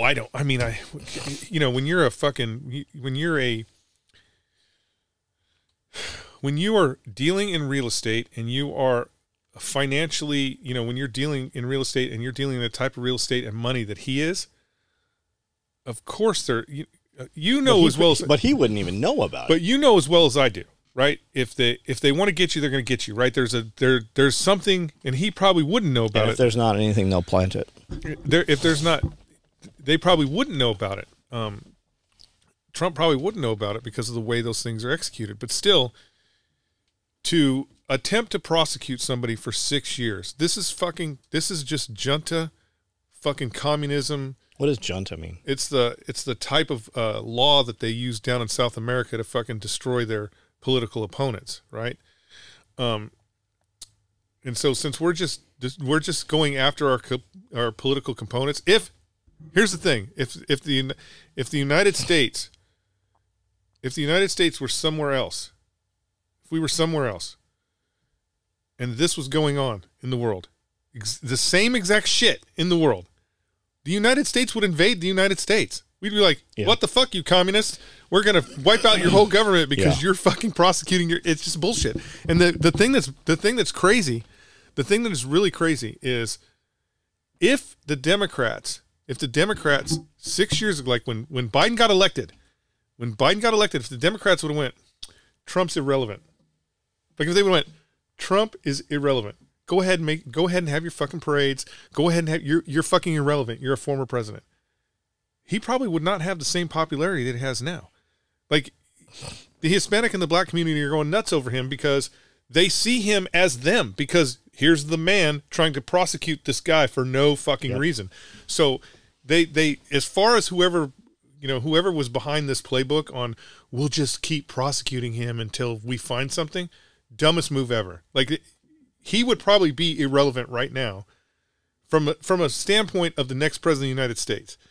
If they would have just been like, see you later, bro. Thanks for coming. Here's your t-shirt. Here's your hat. Have fun in Mar-a-Lago. It would have been over. I guarantee you Trump would have been irrelevant, but because they cannot, it's not Trump when you think about it, it's not Trump that is putting himself in the news. It's Correct, the Democrats Yeah. who keep putting him in the news. So it's a fucking fiasco. Whoever Yeah, all he's doing is showing up at rallies. yeah, whoever and the fucking MMA whoever the fights. strategy, whoever the strategic guy was for the Democratic Party who decided, hey, it'd be really cool is if we just keep bringing this guy's name into the news. He should get punched in the jejunum. So is Trump going to be the president? I don't think so Why? because it's Trump. Okay. How is he not going to be president? I'm still under the guise that they are going to kill him. That Trump dies before the election. What do you think happens if that happens? Well, whoever he picks for VP will be the president. I think. I mean, what If I'm he's saying assassinated before being sworn into office? if he's assassinated before sworn into office, the Republican Party swings around, and here's the issue. The issue is this: the Democratic Party, over the last 4 years, has created a shit sandwich. They've created a shit sandwich that they've been trying to feed to Americans for 4 years. Yeah, they're done eating it. And Americans are done eating it. Fuck yeah, way done. Done eating it. And I think that no matter who, if Trump dies tomorrow and they do the DeSantis and Haley ticket, Americans are going to vote them into office because they're done fucking around with all this shit that doesn't matter, right? That even Disney is trying to figure out how it gets out of its woke fucking world.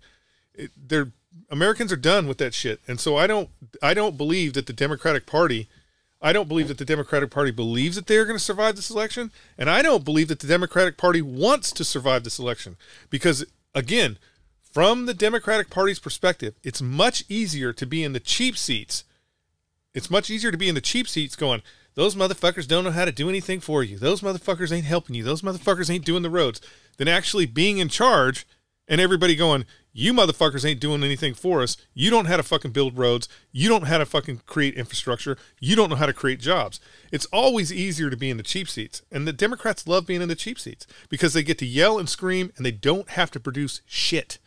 They don't have to produce nothing. They just sit in the fucking cheap seats and yell and scream and be like, how come LGBTQ can't go to the circus or whatever the fuck it is, right? That's the key. They love to be able in the cheap seats. Once you're actually driving the bus, it's a different story. Did you see The Fighter? Oh, yeah. Oh, yeah. He goes off. But he doesn't say anything that's not legit. Right. So then the same, I don't know if it was the same reporter or not that questioned Dana White, the owner of UFC. I know you let him have a long leash, and Dana's like, leash? Leash? I don't keep anybody on a leash. Everybody says what they want, and sometimes there's repercussions for it. He said, yeah, he said what he said. I don't keep, it's freedom of speech, brother. And the guy's like, okay, I guess I'll go on. He's like, yeah, you should probably go on to another topic. And he said, let me tell you something. There was two female gay fighters on stage with him, and they didn't give two shits about what he said. Everybody did their jobs. Everybody was here to make money. Everybody fought. And, he lost that fight after he said those things. So they actually, and it was a judge who has had a bunch of weird decisions in the past, that whole panel. And Dana White said, yeah, I had him winning. I think he won. And they fucking gave that title to the other dude. And everybody says that was repercussion. That was some bullshit right there. To include Dana White, I believe, even said something to that effect. I mean, it is what it is. There's always somebody in the wings that has some agenda that has nothing to do with what is really going on. That's what he said. He goes, why are you asking me these questions? Are you a gay man? Are you gay? Are you trans? What do you care? Well, I'm a friend of the community. He's like, so if your son wanted to get a sex change, you don't care? You don't want grandkids? You're not a friend of the community. There's no such thing. Yeah. Anyways, yeah. So, yeah, that was... Okay, so you think Trump's not going to become president? Everybody wants him to be. All the polls say he's going to be president. I just don't... I don't see how... Do you see civil unrest if that happens? I don't see how... I do not see how the permanent government who's been doing everything in its power to undermine that man for the past 6 years, I don't see how the permanent government allows him to take power. Because, again, I would hope but Trump's a different animal.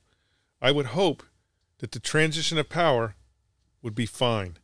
Do you think that maybe But that's why? I think they're all fucking scared shitless that he's going to come in there and fucking go after every single one of them. Do you think that they know that they're going to lose? That's why they're building all these fucking strongholds.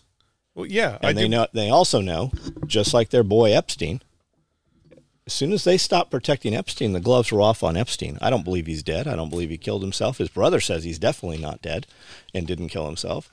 But do you think they know that they're about to lose those protections? So if the mad mob went after the fucking pedos, the government's not going to protect them. Like when they're calling when the enemy's at the gate, there's no QRF coming. So that's why they're building these compounds and shit.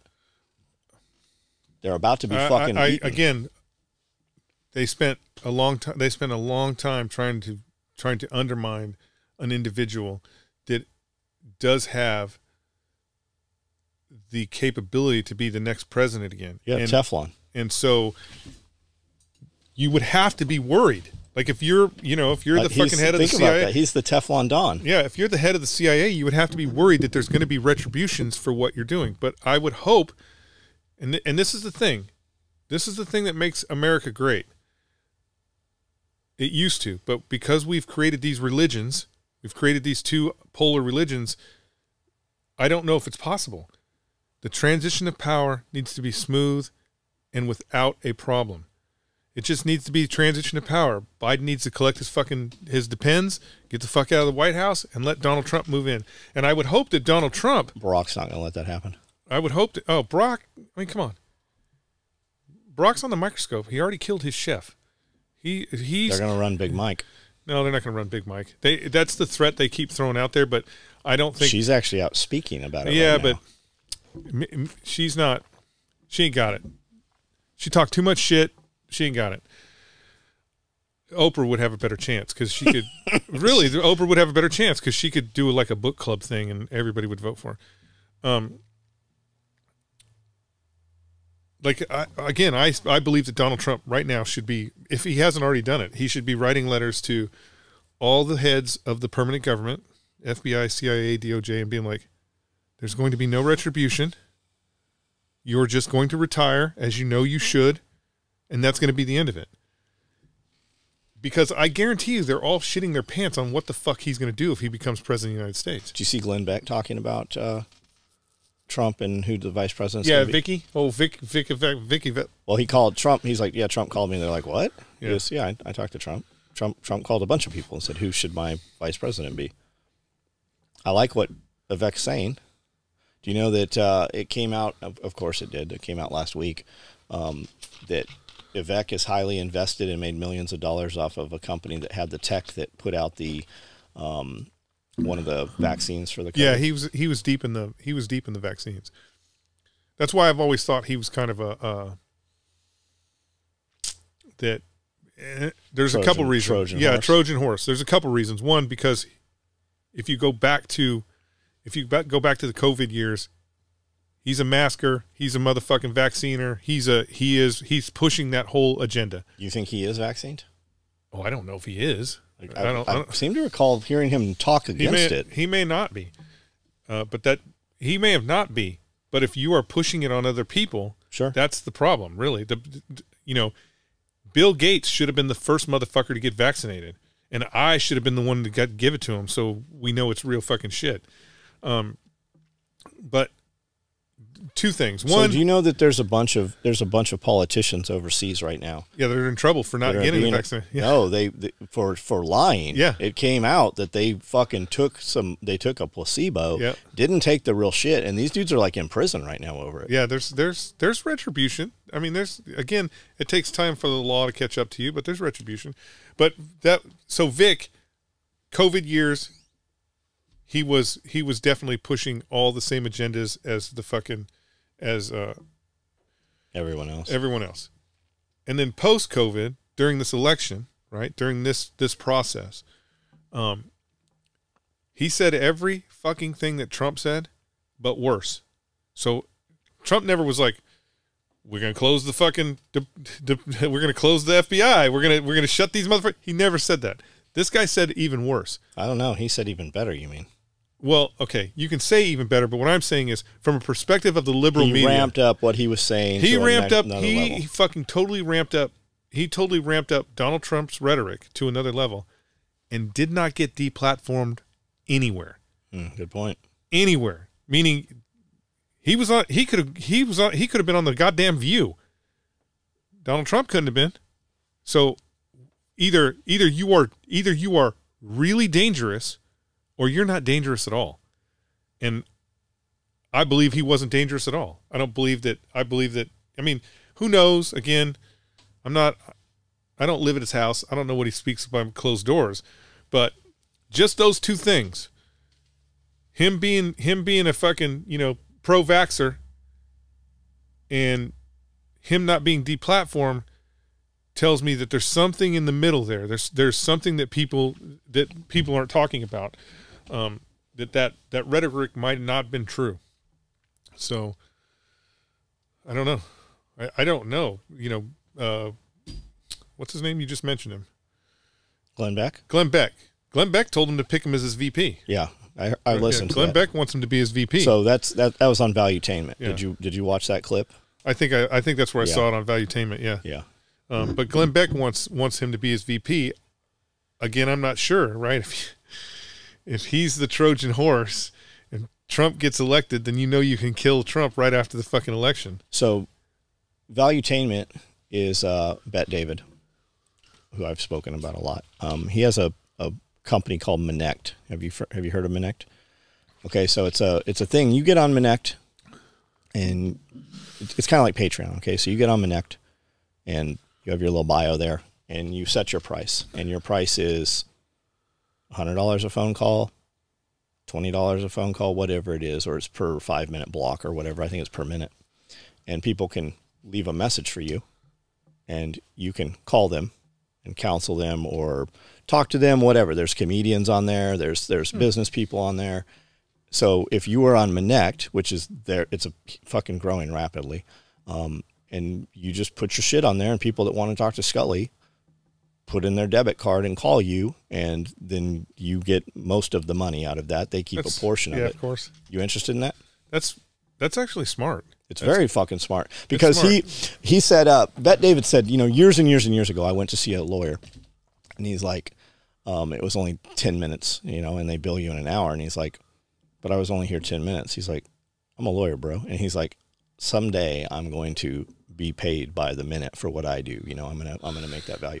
And now they have this thing, and there's a ton of people getting on there. They had, what's the thing that, where people call up and your favorite Hollywood star leaves you a message for your birthday? You're the one who told me about it. I cannot remember what it's called. Anyway, it's kind of like that, but you're giving real value, right? Or you're just people like, hey, man, that, huh? Cameo. Cameo, so it's not real celebrity stars. Well, Cameo is. It's like there are real celebrity stars on there. Yeah.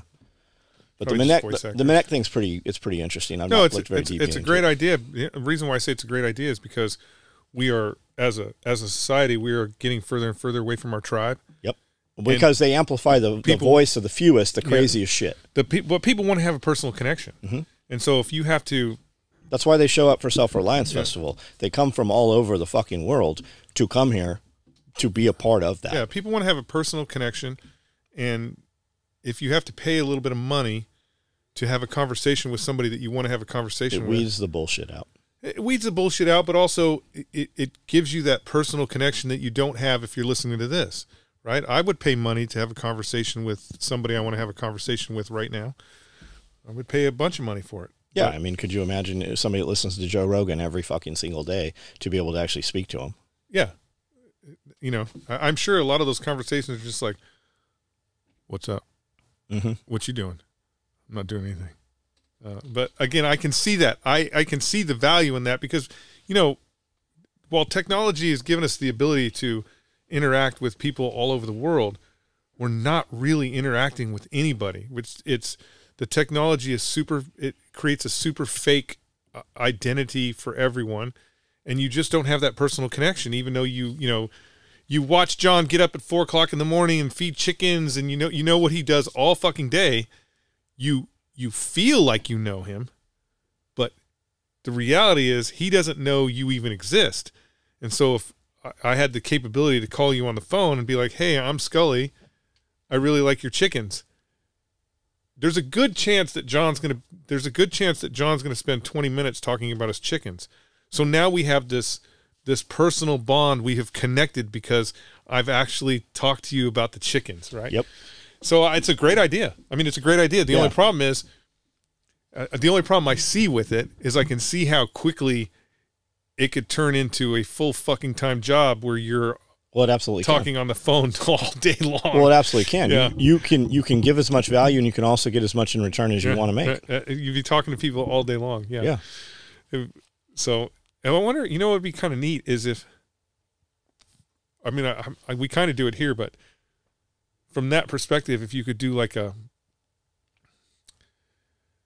and definitely be a computer, but if you could do like a conference call where it's a tribe of people. So you have, like, for example, it would just Well, you be absolutely could. You could set it up as a club or a group, right? Yeah. Where you have that, and then you have one-on-one calls so many times per week. Or, I mean, that's what Rob's thing is. You know, Clear, Calculated, and Vicious. It's I don't know, $300 or $360 a month to be in it. But you speak to him like you were while he does his live. You were interacting, and he actually does. He called Austin. Well, I'm just thinking of like what we do with the Patreon, Mm-hmm. right? So instead of every week, you know, we look for the questions, we answer the questions, then you have to watch that. If you did it the same, you did it as a call where it's like, hey, next week it's $100 per person, and Scully's going to talk about 1911s, and you get. And there's only going to be, like, you limit to, like, there's only going to be 6 boat spaces. So everybody gets the opportunity to ask a question. To watch it. To watch it and interact. So you can totally do that. We can do that on several different platforms. We also have the 800 number. So where we could have. Yeah, but isn't the 800 number eat a dick? Yes. Nobody wants to call 800 eat a dick. Well, every time I fucking say it, the phone rings all fucking night long. So apparently somebody wants to use it. But we could do a call-in show. I mean, Marfugel does a call-in show on Thursday nights. And if you would get real internet, we could do it from, you could be at your house and do it. You wouldn't even have to come here. True. I'm a real boy. Well, I have real internet. I just don't have the problem is getting fixed this weekend. I don't have a computer, but it's getting fixed this weekend. I have a stack of computers. Yeah, but yours are all, they're all broken. I can't deal with one of them. I can't deal with that kind of hardcore porn that you watch. I have a stack of, I don't know why I don't throw those fucking things away. We'll just, instead of throwing them away, let's get the shotguns out and start blasting computers. Well, we did that several times here, and then you end up with broken pieces of plastic and glass. So if you want to do it at your place, all about it. I'm actually going to do a video where I shoot the old phone, but cool. Yeah. Anyways. All right, you ready to do some Patreon? Yeah, we need to do Patreon because I got to pick up the car eventually. All right, guys, thanks for participating. That's been Pulling the Thread podcast episode 59. We're going to jump over to Patreon. If you are not a Patreon member, we have a Patreon channel, SOE Tactical Gear. You ask the questions. We build those videos specifically for you members, and those do not go out public. We do them a little more in depth. If you use Amazon, everybody does, and we all know Amazon's the devil. If you would go to any of my video links and descriptions and click anything that says Amazon, downloads a cookie, gives us a couple points, a little percentage point, anything you order in the next 24 hours. We see the weird shit you perverts order, some of you, but we don't know who ordered it, so you don't have to be shy about that. EMP Shield. We all know that we have the potential for the power to go out. That's kind of the ultimate doomsday prepper thing, is the power going out. If you want to negate that or prepare for that, coronal mass ejection, EMP, airburst, whatever, or just lightning strike, EMP Shield. If you use code SOE, it will give you $50 off of your order. You can order multiple orders, different items at different times, and still use that code over and over if you choose to. Is he coming out, are they coming out for Self-Reliance? They absolutely are. They've been here for every They actually installed the EMP shields on this stuff. Yeah, we can get them to do your trailer and stuff. Well, I want to do the truck. They make them. They make them for vehicles. They make them for side-by-sides. They make them for your house. They make them for your buildings. And every box that's protected by it, if lightning gets through it, they insure $25,000 of the stuff on the backside. So if this thing fails, they still write you a check for whatever is destroyed on the back end. The DEMSA team uses them. They protect the power grid in Texas. There's a lot of federal agencies that are involved with EMP Shield. So check those out. If you're not aware of them, just check them out. If you decide you want one, code is SOE. And same with Harvest, right? If you go to my website, there is a link that says affiliate codes and links. And if you buy a Harvest Right freeze dryer, it gives us a little piece of that also. So we will see you guys. Jeff, also. I really want to open this. Open it. We'll open it inside. Dog Kennel and Little Spoon is Jeff's YouTube channel. He also has a Patreon. So if you want to interact directly with him in a little bit of different atmosphere and type of videos, Dog Kennel Little Spoon. If you would watch his stuff, he is not monetized yet, which is incredible because you guys really interact with his stuff. There's tons and tons of comments there, but he doesn't have enough minutes to actually get anything from YouTube. So if you guys would watch that, put it on a playlist, tell your friends, just make it play. Go in the comments. Go in the comments and say the craziest shit you want to say. Yeah. The comments are hilarious. Nobody's being banned, and Yeah. we're reading them. I don't care what you say. You can say whatever you want. So we will Doesn't bother see. me. We will see you guys next week, and it is time to do Patreon.